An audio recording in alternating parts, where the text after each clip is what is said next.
Do you feel the vibes?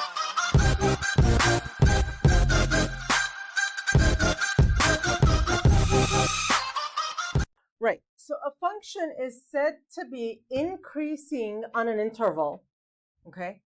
If on that interval, for every x2 greater than x1, f of x2 is greater than f of x1, which means as you're going to the left, right, in your x values, your y values should be going higher and higher. So that means, f of x is increasing in that interval. F of x will be decreasing on an interval if for, a value x2, f of x2 is lower than f of x1. So that means as you're going this way, your y values are going further and further down.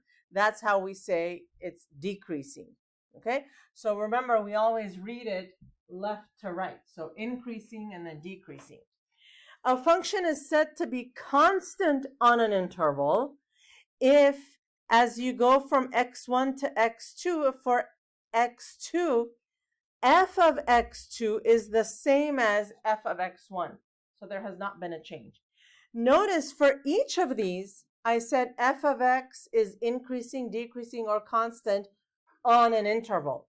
I always said on an interval, okay? So there is always you can't say it's increasing at a point. That doesn't make sense because there's always another point to compare it with, okay? All right, so the way in which we write this down, so it says, consider the following graph to determine the intervals on which the function is increasing, decreasing, or constant. Now, when we ask for the intervals, right, you have to go with the x values. You have to state the x values where something is increasing, decreasing, or constant. So let's see where this function is increasing, decreasing, and where it's constant. Okay, so you can see it's increasing until about here, right? And then it's decreasing until about here.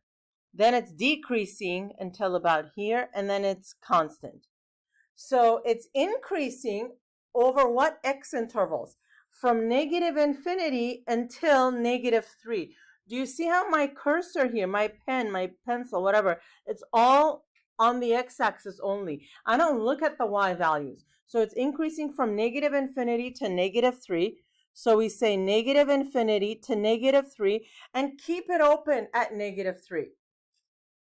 Where else is it increasing? From 2 to 6. So union 2 to 6. It's decreasing from -3 to 2. And then it's constant from 6 to infinity. We're going to keep it open. And the reasoning behind keeping it open is, right? Because you're like, okay, what about at -3? Okay, we never say at -3. It's not increasing nor decreasing at -3. It's increasing from something to -3. It's decreasing from -3 to something else. Okay, so we're going to keep it open. And that's it for here. Okay, so here we go, here as well. So let's see where it's increasing, decreasing, or constant. So take a look at this function. It starts off increasing. Is it ever decreasing or constant anywhere? Is it ever decreasing, this one? Oh, because they're not set. There's no. Is it constant? Think about it. As you change the x values, are there ever any two x values for which the y values stay the same? The function is x cubed, right? So even if it's like 0 and 0.1, the y values still change. So it's never constant. It's increasing. Even if it's increasing by a little bit, it's increasing all the time. So we just say this is increasing from negative infinity to positive infinity. And you don't have to waste time saying the other stuff. Okay, here. it's increasing from what to what? 2 to infinity, and it's decreasing from, good. Here we go. Where is it increasing? What do you guys think? Where else? So 3 to infinity, where else is it increasing? So first, negative infinity to 0, right? And also 3 to infinity. It's not ever decreasing, and then it's constant from 0 to 3. Okay. Okay, here we go. Is that how you want answers? Yeah. Mm-hmm. So we never do like equals. No, So never close brackets. never closed. With brackets. Never. Why? Don't, because like I said, we don't really talk about what it's doing at x equals 2 or something, right? Because it's always like, so like at a point, it's not increasing nor, right? Yeah. Okay, so this one, it's increasing from negative infinity to what? To negative 1. And where else? 1 to infinity. And then it's decreasing from negative 1 to 1. Okay. Before we switch to the other page, let's take a look at something here. So here, it's increasing, and then right over here, it changes to decreasing.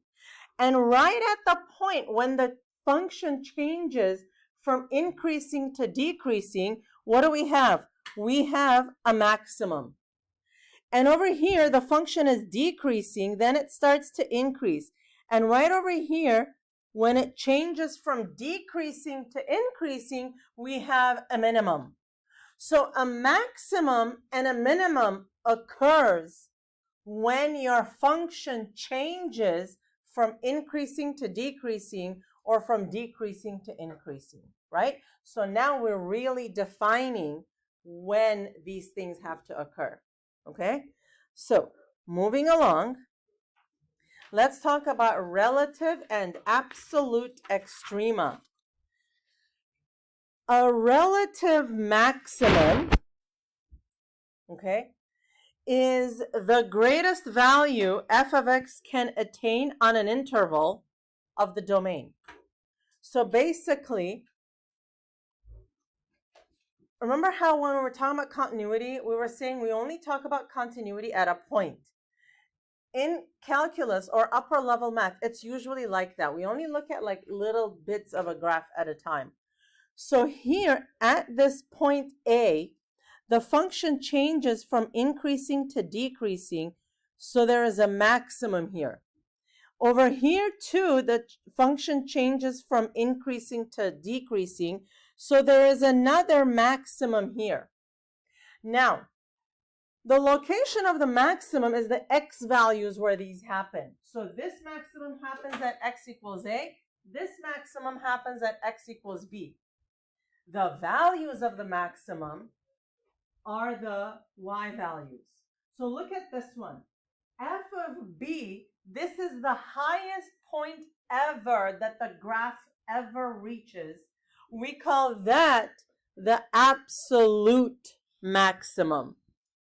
Okay? So the absolute maximum is the greatest value a function can attain over its entire domain. All right, so this one is called absolute maximum. All right, so here too, we have a minimum and a minimum, right? This is a minimum. This is the absolute minimum. Okay? When you're looking at one part of the graph, so for example, when you're looking at this part of the graph, this is a relative minimum, this is a relative minimum. When you're looking at the entire graph as a whole, this one is an absolute minimum. Okay? Yeah. Is the absolute minimum or absolute maximum also a relative one? Mm. Relatives are Yeah, it can be in that interval. Yeah. Okay, so estimate and classify the local and absolute extrema on the graph of this.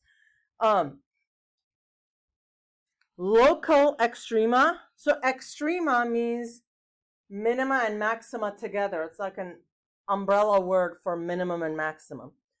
Local also means relative. Okay? All right, so take a look here. So right over here, there is a maximum. So there is a relative maximum at 0, 3. Or you can say there is a relative maximum at f of 0 is equal to 3. Okay, this is in function notation. I kind of like function notation better. Okay? Now, there are two absolute minima. F of -1 is equal to -1, and then f of 1 is equal to -1.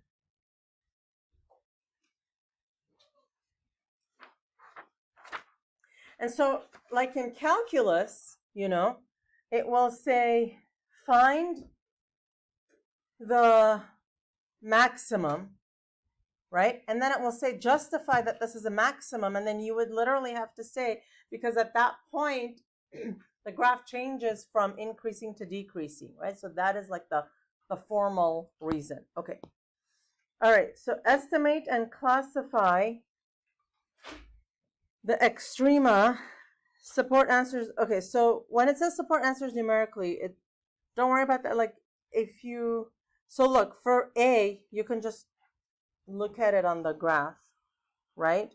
For B, we can plot it on the calculator and get the answer. Okay, so what about this one? So this one has just an absolute minimum. And what is it? It's f of -3 equals -4. Okay, so this one here, do I need to show you how to plug it in the calculator and find these? I don't have to, right? But look at what we have. We have this one. This is a relative maximum. Is this an absolute maximum? No, because over here the graph goes up to infinity, so that's not the highest point that the graph ever reaches. This is another relative max, and then you have two relative minima.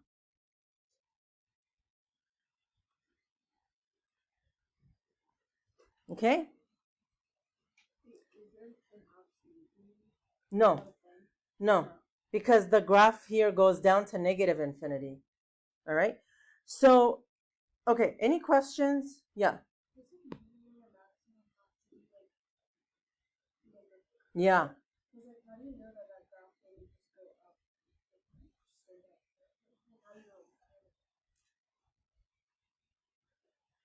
Wait, this one?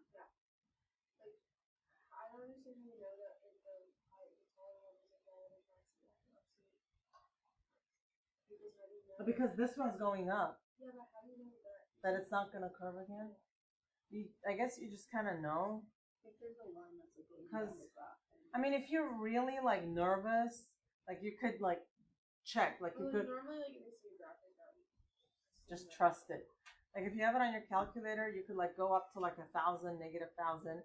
But then in the next chapter, we'll also know how many times it's supposed to turn around and stuff. And so, like, you'll know, okay, it's done turning around. Okay, this is the highest degree. Oh, yeah, we did turning points last time. Oh, my God, we did turning points last year. 5 minus 1, 4. 1, 2, 3, 4. Look at us. I'm so proud of us. Doesn't that make it so that is the absolute maximum? No. The absolute maximum is the highest point that the graph will ever reach. Oh, okay. So I have a question then. If, like, let's say we're going to read there. Oh, it's. Okay. Let's say this, like, is. like, if our window isn't correct, then like, are we supposed to just like? I just want to make sure we all are clear with this, that if you are asked, like for example for A, if you are asked for the location of the minimum, it's at x equals -3. If you are asked for the value, it's y equals -4. Okay? All right. So this one, it's the same thing. It says approximate to the nearest hundredth the relative or absolute extrema of its function. I think this one too, I think you guys got this. You just plug it in the calculator and then you find. Did we do it without a calculator? This one, no. You have to see the graph. You have to see the graph. With calculus, you can do it without a calculator. That's what calculus does. Okay. So, optimization. Optimization is an application of mathematics where we look for a maximum or a minimum given, maximum or minimum quantity, right? So for example, I say, okay, here is a situation, you know, like you're selling t-shirts. How many should you make in a day to maximize your profit or to minimize your costs, right? Or for example, like you're gonna make like a box out of aluminum. What should be the dimensions so you minimize or maximize the volume, minimize the surface area, and so on, okay? Here's another example. Advertisements for a new car claim that a tank of gas will take a driver and 3 passengers about 360 miles. After researching on the internet, you find the function for miles per tank of gas for this car is this. Okay? So this is the function for miles per tank of gas, where x is the speed of the car in miles per hour. What speed, right? X is the speed. What speed optimizes the distance the car can travel on a tank of gas? So this F is miles per tank of gas. So F of X is the distance, right, per tank of gas. So it's the distance that you can drive. And X is the speed of the car. So what speed optimizes the distance that the car can travel on a tank of gas? And then it says, how far will the car travel at this optimum speed? So, listen, you all know the answer is not relevant, so put your calculators down for a minute. Okay, so let's take a look at this for a minute. When you're graphing this right now, okay, X, this is your speed, okay, in miles per hour. And then this is F of X, and this is the distance it can travel in miles, right, on a tank of gas. So when you are graphing this, first of all, do you see how I automatically drew this as, you know, in the first quadrant only, right? Because speed can't be negative, distance can't be negative. So that's how we're gonna graph this. So when I ask you, like on the homework, graph this, this is the kind of graph you're gonna show me. Okay, so let's go ahead and graph this now. Let's put it in the calculator. All right, so we have negative 0.025.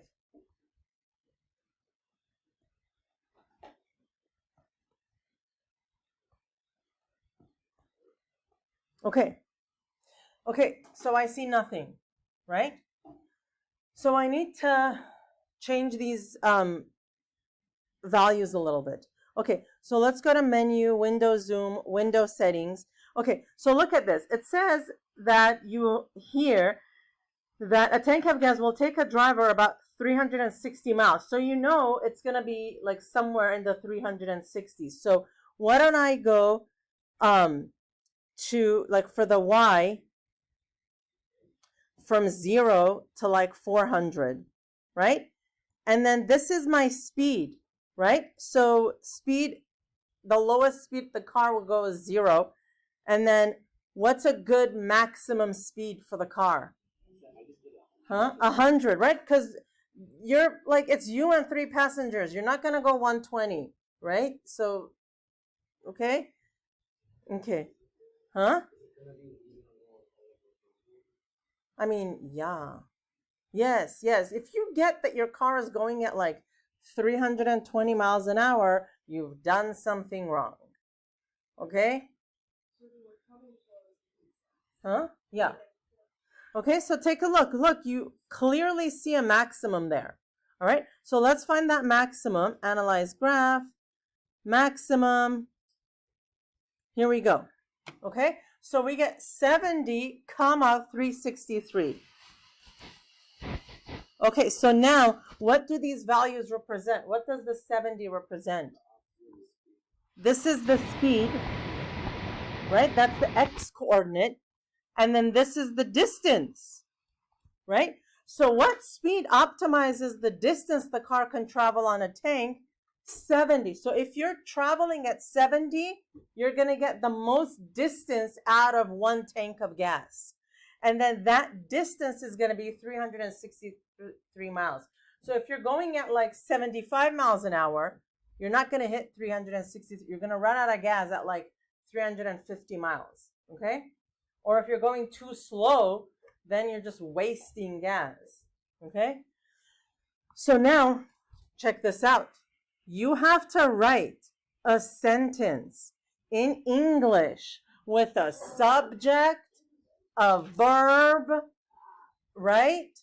Pronouns that are like defined, not just it, right? Like what's it, okay? So the car will travel a maximum distance of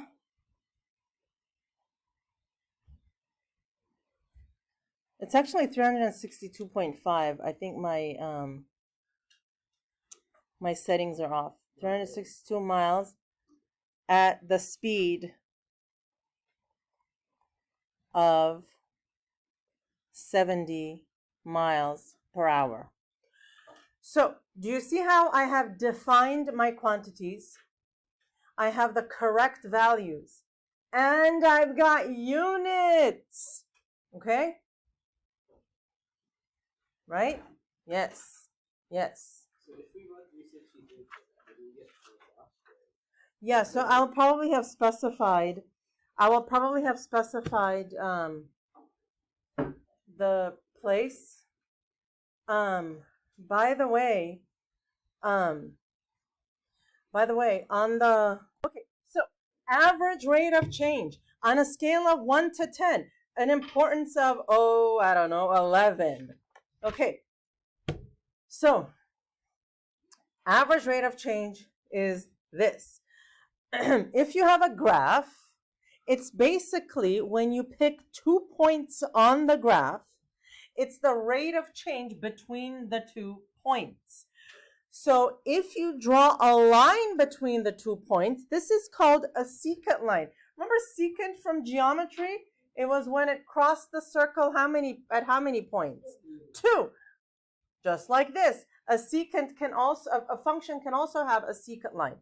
So now, remember back in the day when you were so young and you wanted to find the slope of these 2 points, what would you do?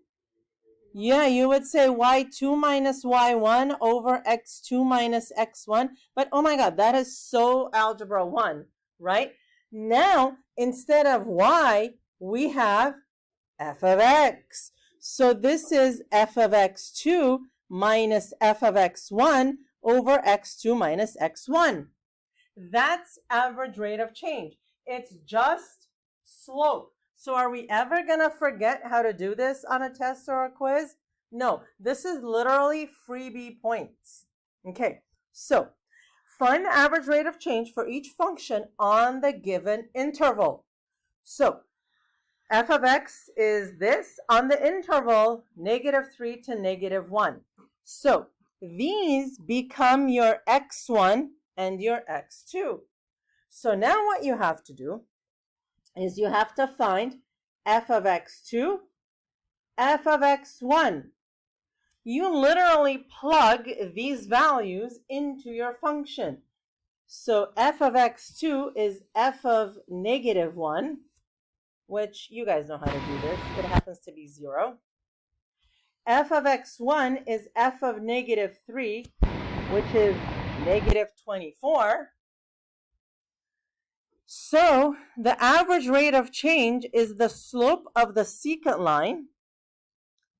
It's f of -1 minus f of -3 over -1 plus 3, 0 plus 24 over 2, 12. That's it. Easy as slope. That's all you have to do. It has nothing to do with me.